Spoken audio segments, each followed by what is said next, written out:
Hello and welcome to another episode of Sports and Songs Podcast. My name is Dan. Today's a bonus episode. It's October 10th, 2025, and I'm going to put together a projection for the Minnesota Twins roster for the 2026 season. Basically showing where we're at now with the roster, who's on the 40-man roster, what's going to happen or projected to happen in the offseason, and then going into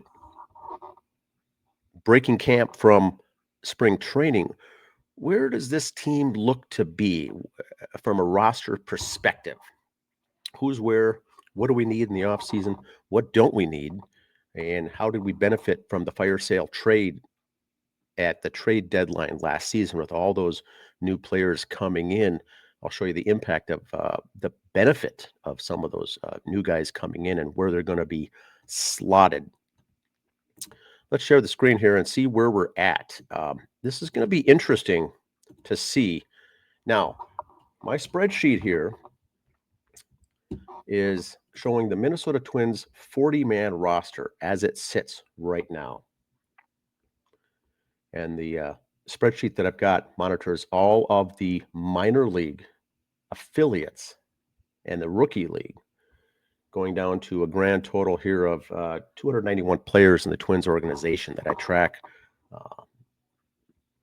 every week, the movement during the season. Also, I've got some things highlighted for who's on the Arizona Fall League, who's considered a top 30 prospect in the organization, who we received in the 2025 international draft, and then also the darker color here is the fire sale acquisitions in 2025. That's all the movements when we got rid of the Twins organization, got rid of 11 players near the deadline and picked up 13 in return. So that's what the color coding means at all the various different levels of the organization. Going across the top, on the top row is the position. So I've got starting pitching, relief pitching, and then catcher all the way to right field. I don't have DH in here at all. But here's the positions and basically the depth chart. So we go into the offseason, there's a 40-man roster. The Twins currently right now are sitting at 39. 39 players on the 40-man roster. So there is room for one more acquisition. And that could be a pickup in the off season. That could be someone promoted from the minors onto that 40-man roster. But you'll go into the season with 40 men on the roster. Right now they're at 39. And here's the breakout as far as by position and depth where we're at. Now going into this season for next year, I'm going to go through and show a depth chart after, not the 40-man, but this tab here now is the depth chart. Assuming these are the 26-man starting day depth chart on the roster, the active roster, when the season starts in 2026, here's who I think is going to be at each position making up the 26-man roster. Here's the totals over here on the right, 26. By going through the 40-man and pulling the 26 guys out, it leaves the rest to be in the minors. Yeah, for the most case, I've got them down at the Saints level. But there are some question marks. There are some question marks here going in to the season and some decisions that have to be made for the Twins organization. But let's go through the Minnesota Twins opening day roster. This is my opinion only. Everything here is listed by position in alphabetical order. So there's no order here listed as far as a true depth chart. So the Twins will have opening day, you're going to have 5 starters. So we're going to have Festa, Lopez, Ober, Ryan, and Simeon Woods Richardson. That means that what I've got is that we've got some studs down here at AAA. Now, there's going to be potentially injuries and whatnot, but I've got Mick Abel down in the minors. We received him from the Phillies in the trade for Duran. He just got done winning the 2025 AAA International League Pitcher of the Year. So I see him up at the big leagues, but I don't see him making the opening day roster. Followed by Taj Bradley. We received him in the trade with the Rays for Griffin Jax. He may be the second man up during the season, but he's already been a starter. So it'll be interesting. Twins also have 9th round pick from 2022, Corey Lewis. We have Zebby Matthews that I think should be up in the big leagues. He's got no business being the minors. but I don't know where else to put him. We also have Andrew Morris and Kendrys Rojas. Now, Rojas was picked up from the Blue Jays in that Ty France Louis Varland trade. Really good upside prospect. He's projected to make his major league debut in 2026. He's a guy to look at, but there's plenty of players ahead of him to be on that, including Andrew Morris, who was projected actually to make the big leagues last year. I really like him. Look for Morris to be brought up. I'm a big fan of Zebi, Taj, and Mick Abel. Corey Lewis, I think, probably going to be left out. He'll probably spend the entire year in the AAA. He's not considered yet a prospect. I don't know where he's going to land, where he's going to fall into things. But this is my St. Paul Saints opening day roster, also for 2026. There they get 28 guys, 28 players. I've got 7 of them, 7 of that 28-man roster as top 30 prospects for the Twins organization. That'll be a fun team to watch next year, the Saints. I do have a bucket for question marks. John Klein. I don't see him fitting in the Twins or even having room for him with the Saints. I've got a question mark next to him. He could be an odd man left out. The one person we haven't talked about yet is Matt Cantorino. Really high upside for Cantorino. The Twins organization really likes this kid. He's dealt with some serious injuries, and finally he's going to be back now, hopefully healthy. He is signed through 2026. That being said, they've got to find room for him. Now, he's a starter. That's not to say that he could be moved to the bullpen, but they like him as a starter. I don't see room where he's going to fit in, barring any injury. But he's another guy that was out for 2025. He was DFA'd twice in the past. He's now signed through 2026. Remember, the Twins really like him. So because of the injury, I don't see him making his major league debut at all in 2026, but working on things at the AAA level during the entire year. But he's another one to look out for. Now, relief pitching. Let's go over to relief pitching. Here is the opening day projection. I do think we're going to have for relief pitching in the bullpen. There's 8 guys. Typically, the Twins have 2 left-handers they like and 6 right-handers in no particular order here as far as I don't have middle relief, closer, setup guy specified, but just alphabetical order. Travis Adams, Funderburk, Lawyerson, Mizovich, Pearson Ole. Twins do like him. Cole Sands will be there. Michael Tonkin is an older veteran guy they like, and Justin Topa. Topa may roll into that closer role. So that's what I've got for 8. Now, if we use those 8 there, here's what we're left with for the Saints for opening day at AAA. Trent Baker. He's a Rule 5 pickup from the Cardinals. That's got some upside. It's going to be interesting to see what they do with him. Daniel Duarte was injured. The Twins organization likes him. I think he will make the roster for the Saints. He's another major leaguer, though. He shouldn't be sitting down there in the minors. Christian McLeod, a former 5th-round pick. Mike Paredes. Connor Prelip, a prospect, projected to make the big leagues in 2026. So he is going to be one to watch as well. And then Marco Raya. Marco Raya, a big-time starter, very high upside for the Minnesota Twins. They really liked him. He hasn't done much. He has not been impressive, basically, in his entire minor league career with the Twins. Now, I've got him moved over as a reliever, which I think is going to be the best spot for him. They had him actually projected to make the big leagues last year in 2025. So that hasn't happened. The Twins really like him. Look for him to come up to the bigs in a reliever role. Aaron Rozek and then Worf, they're rounding out. So I don't see room here for Gillespie or Percival. And maybe the Twins cut these 2. Maybe they end up making the team.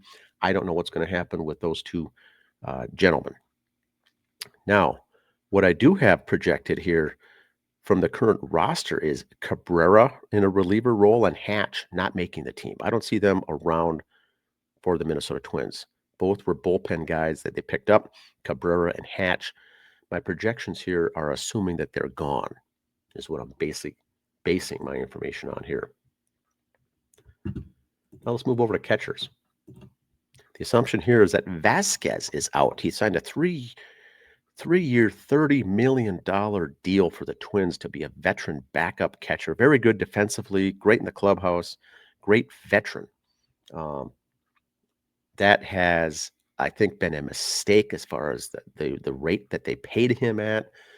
So I think getting rid of the sins of the past there, he will be gone. We do have Pareda, Johnny Pareda, and he came over from the A's. He's another major leaguer, could be a great backup there for Jeffers. Now, 2 catchers on the team. Typically, they go with 2. They do have Mickey Gasper, third emergency backup catcher. I do have him making the big league squad just because of his versatility. For the Saints, they're going to go with Cardenas and Patrick Winkle is my pick for the Saints opening day roster in the catching position. First base. Let's move over to first. This is very interesting. You got Cody Clemens, who came out of nowhere, pick up with the trade with the Phillies midseason, has been doing a lot. Also very versatile, can play multiple positions. I've got him at first, and then I've got Aaron Sabato coming up there from the minors as well. Now, Sabato's not a prospect. He's not projected to make the big leagues, but he's a former #1 pick. A big hitting, power hitting first baseman that the Twins, I think, need. He's one of my stretch picks here, making the opening day roster. And maybe just to get his feet wet, I don't think I'll see him as an everyday first base guy, but the Saints typically go without a first baseman here in the minors for AAA, is what I've seen in the past. Historically, that's what they've done. They've jumbled and moved guys over each day to play first base. So they don't have a need for a true first baseman there. I do expect Sabato to come up, either break camp with the team or come up during the year. If that's not the case, Sabato's been around for a while. Look for him as trade bait. He can hit homers. He's got a high strikeout rate. His average has come up the last couple of years. He's putting the ball in play, seeing the ball very well, plays a solid first base. He could be trade bait if the Twins don't have any plans for him. Former #1 pick for the Twins. Now, at second, what I like here for 2026 is the stability now going in. And this is part of the reason I elected to get 2026 My Twins membership season tickets. I'm looking forward to seeing this team without all the moving around, without all the moving parts. In other words, that means guys playing as position on defense and sticking there. Keishel, Luke Keishel, is a major league player. Keep him at second base and make him an everyday player there. He's very good offensively on the base paths and defensively. He should be a guy that could be just stuck in there and shouldn't need a replacement. Mickey Gasper also plays second base. Mickey Gasper also plays first. So if nothing happens with Sabato coming up, they do have a backup first baseman they're built in with Gasper. Gasper is a good utility guy. I think the Twins like him. He's not flashy. He's not fancy. But he is a true utility guy. They can plug him in anywhere. I do see him making the opening day roster. Now that leaves for AAA, Patrick Eales and Eduardo Julian. Julian may be the odd man out here. If this season doesn't work for him, he could be out. Part of the reason the Twins sent Jorge Polanco off to Seattle, in addition to his high contract, to save some money at his big deal that Polanco had, they thought Julian was the guy. I did myself. I thought he'd be a good leadoff hitter on a everyday second baseman for the Twins for years to come. I don't see that happening. He really doesn't have much left to prove in AAA. He does need to be in the majors. He's another guy the Twins could use for trade bait. I don't see him having a place to play defensively when you have Keishel up there. And Peyton Eales is very good as well.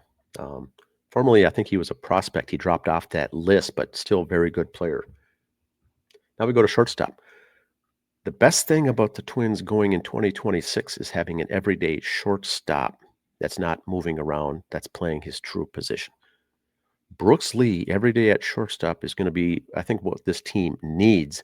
Good hitter, good on the base paths, great defensively. I do like him. And get him stabilized there at short without having to have him play second. There was projection last year that he would be a first baseman. There was a projection last year that he would be a third baseman. I think that gets into the head of these young players with all these uncertainties of where they're going to play. Now, as a true shortstop, a top level elite shortstop, another first round pick for the Twins, Brooks Lee, stick him there and be done with it. I do like him. Now for AAA, they're ending up with 3. I've got Will Holland at short. He's also very versatile. He's an outfielder. He can play all over. Tanner Schobel is good, and then Ryan Fitzgerald. Fitzgerald is another pro guy. Made his debut. He should be on a pro roster probably by next year. I've got him starting in AAA with the Saints as a third baseman. Now, the interesting thing with Tanner Schobel is this. He also plays third base, shortstop, and third baseman. Once again, versatility. Third base, I've got for the Twins opening day roster, Royce Lewis and nobody else. No one to back him up. Yes, he's got injury issues. Saints being close, 9 miles away, a simple call up the next day. You can have a third baseman there right now. Lewis, once again, if he could be an everyday guy without injury and play third base, that would be get his power back on track, get his mental stability back on track. He really took a confidence loss this year, and you can just tell he was not confident at the plate. Royce Lewis is, keep in mind, Royce Lewis is a big-time Major League Baseball player. He comes through. He'll be a big clutch guy. I believe he just had an off year. Brooks Lee was moving around. Keishel was moving around. Keishel got hurt. There just was no stability. Cody Clemens was being shifted around. And I think with that infield stability, you're going to see the true athletes come out this year. AAA, we still got Jonah Bride in AAA. He's also a first baseman. He came over from the Marlins. Jose Miranda, I was tempted to put him in the question mark bucket. He plays third and also first base. Really horrible year. I think his confidence is shot. I don't know what else you can do with Miranda. He could be trade bait as well.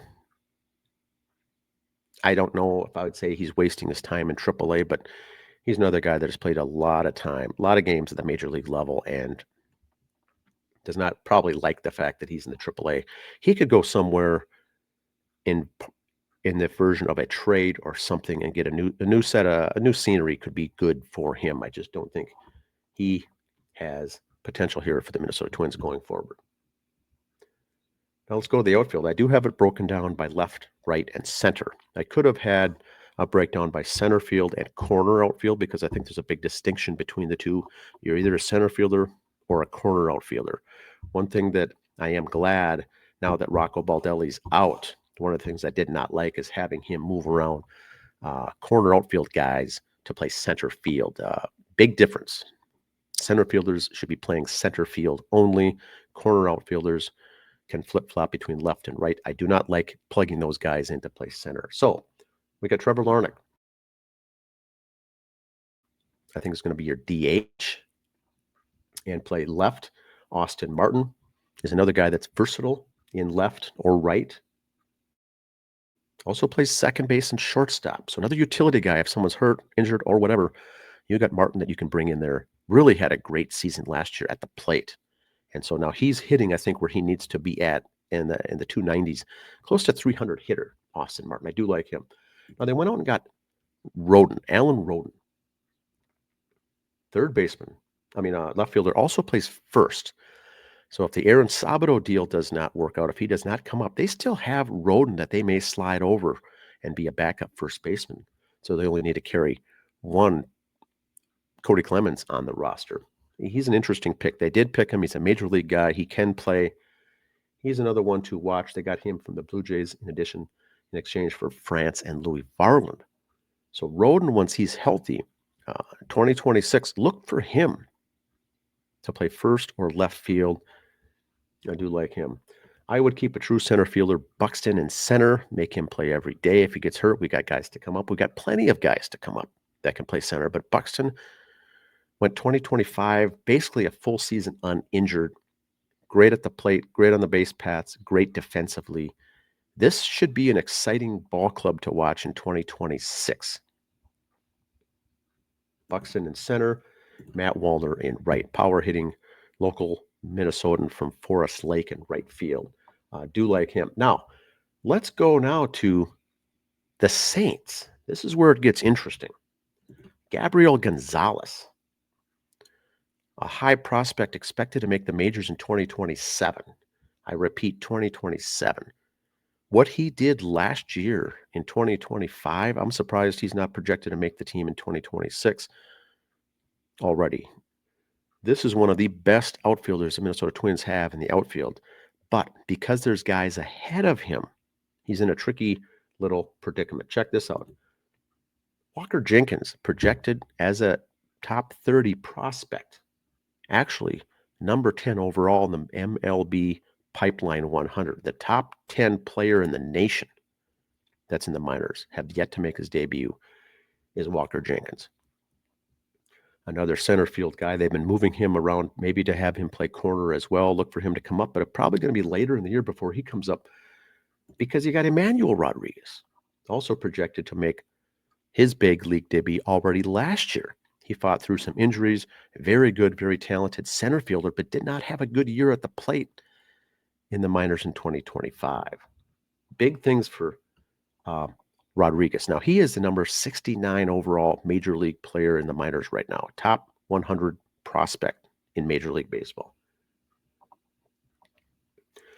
With Jenkins, Twins will keep him.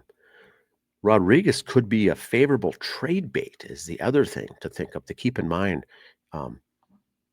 Unless they move him to a corner outfield spot or somewhere else, this guy's got a load of talent, but you got Walker Jenkins ahead of him and Byron Buxton, if he stays healthy, ahead of him. Now here's the man left out, James Outman, received from the Dodgers as part of that deal for Brock Stewart at the trade deadline. Altman's another true center fielder. I don't want him playing left or right. He needs to be in center as a great backup. Now, he can make the opening day roster as a backup to Buxton, is the other thing that could come into play if Roden or Martin do not make it. I could see Outman up there to give rest to Buxton and be a plug-and-play center fielder as well. But Outman's down there with the Saints, a lot of competition. Jenkins, Rodriguez, and Outman.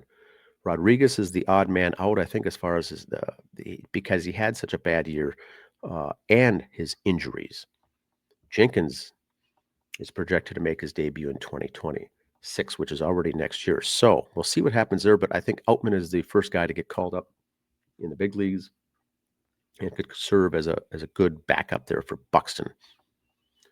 Now, Wallner's in right, but there's been talk of him not making the team or being traded or something because of his strikeout level, things like that.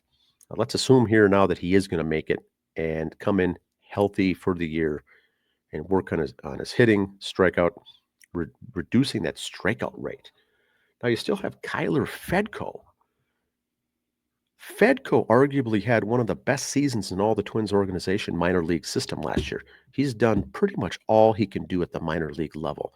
Was a stud for the Twins at AAA. Not a center fielder. He came in as an infielder, moved to corner outfield, and he's another guy that could come up, could be called up very easily. Not a prospect, though. You don't want to call guys up if they're not a prospect because there's a reason they're not a prospect. Much to the issues that the Twins had with Carson McCusker last year, calling him up to the big leagues, having him make a debut in the big leagues without ever having been considered a prospect. And McCusker didn't do that well. Now, McCusker, I've got down in right field here in the question mark location. He could make the team as a right fielder. I don't see him coming up to the Twins anytime soon. He's still not considered a prospect. And although I like his size and his home run hitting capabilities, he could be another trade bait guy.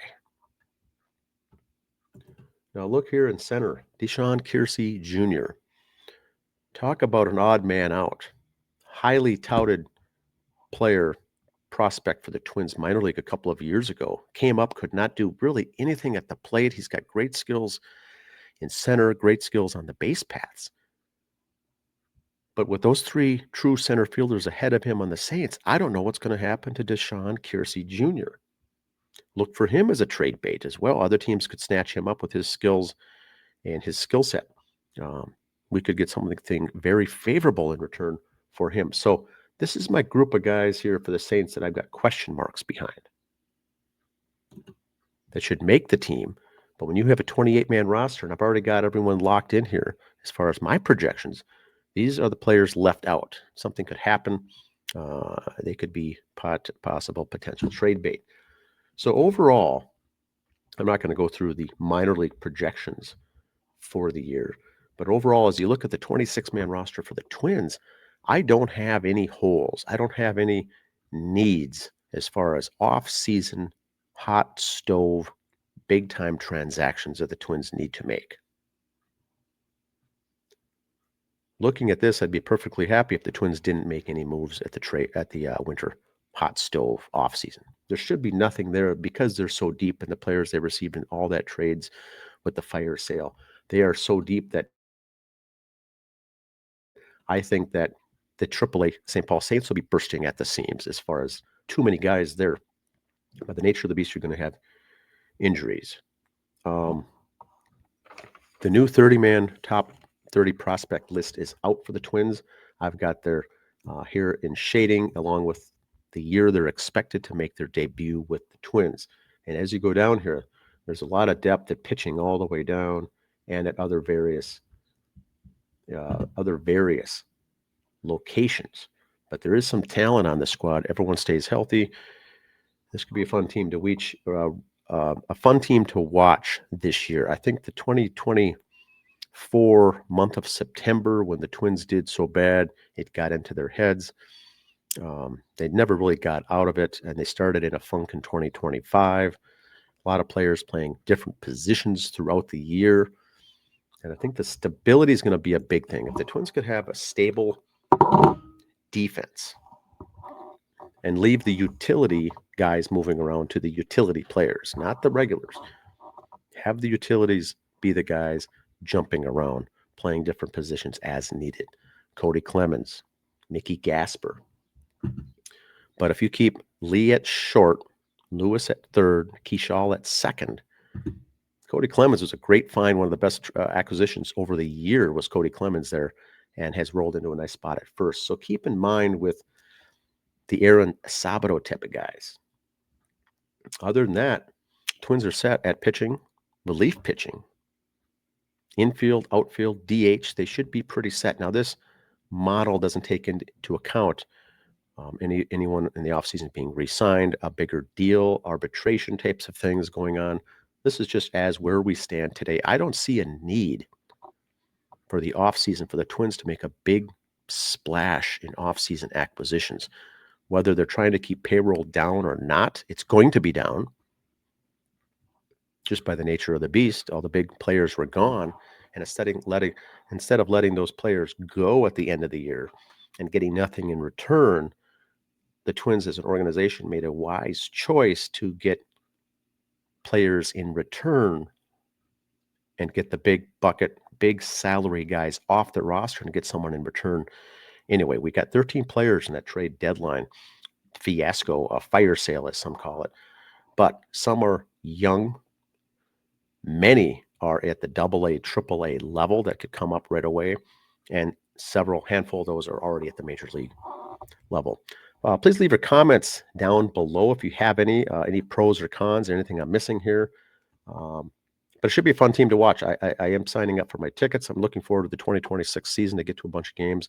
This should be an exciting team with a lot of potential at each of these positions.